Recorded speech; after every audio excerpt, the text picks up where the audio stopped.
শুরুতেই চলচ্চিত্র। ঢাকা অ্যাটাক ছবির সাফল্যকে পুঁজি করে নতুন চলচ্চিত্র শুরু করছে এর কুশলীরা। নতুন সিনেমার নাম মিশন এক্সট্রিম। 20 মার্চ থেকে শুরু হবে সিনেমাটির দৃশ্য ধারণ। তার আগে গল্পটিকে নিখুঁতভাবে পর্দায় তুলে ধরতে শিল্পী নির্মাতারা অংশ নিয়েছেন মহড়ায়। দর্শক চলুন ঘুরে আসি মহড়া কক্ষ থেকে।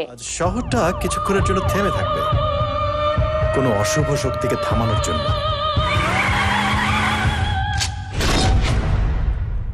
ওকে, কথা দাও আমার জন্য তুমি সেফ থাকবে। 2017 সালের ব্যবসায়িক সাফল্য পাওয়া অন্যতম ছবি ঢাকা অ্যাটাক।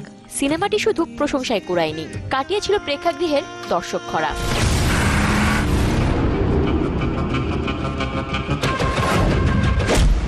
স্থিতিশীলতা বিনষ্টের চেষ্টা কে করছে? কোনো রাজনৈতিক দল নাকি কোনো জঙ্গি গোষ্ঠী? 2 বছর পর আবারও ক্যামেরার সামনে আসছে শিল্পী কুশলীরা। তাদের নতুন প্রজেক্ট মিশন এক্সট্রিম।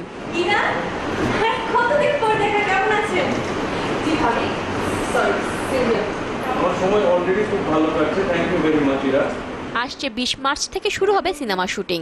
এর আগে পর্দায় নিজেদের শেয়ারটা তুলে ধরতে শুরু করেছে মহড়া। I was really excited to play this character.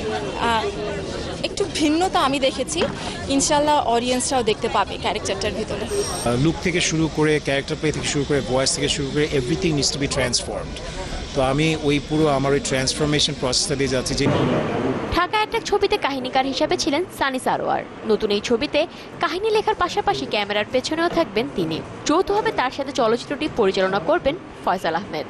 আমি যে জিনিসটা লেখার মাধ্যমে স্ক্রিপ্টে যে জিনিসটা হয়তো বা আমি বোঝাতে চেয়েছি সেটা পর্দায় যতটুকু না আসতে পেরেছে, ডিরেকশনের মাধ্যমে আমি আমার ধারণা যে সেটা আরেকটু ভালোভাবে আসবে। দর্শকরা যেরকম কম্পেয়ার করতেছে সেক্ষেত্রে আমরাও কম্পেয়ার করতেছি যে ঢাকা অ্যাটাকের থেকেও আরেকটু ভালো করে কিভাবে বানানো যায়, যে দর্শকদের এন্টারটেইনমেন্টের যে প্যাকেজটা সেটাকে আরেকটু এনরিচ করার জন্য।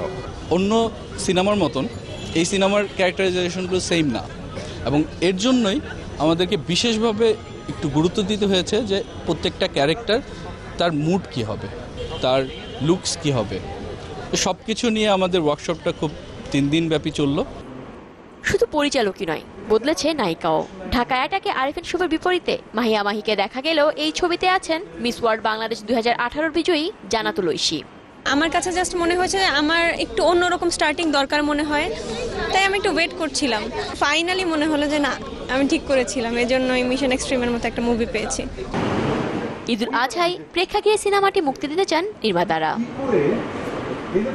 ফাতেমা রেজা অধরা, চ্যানেল 24, ঢাকা।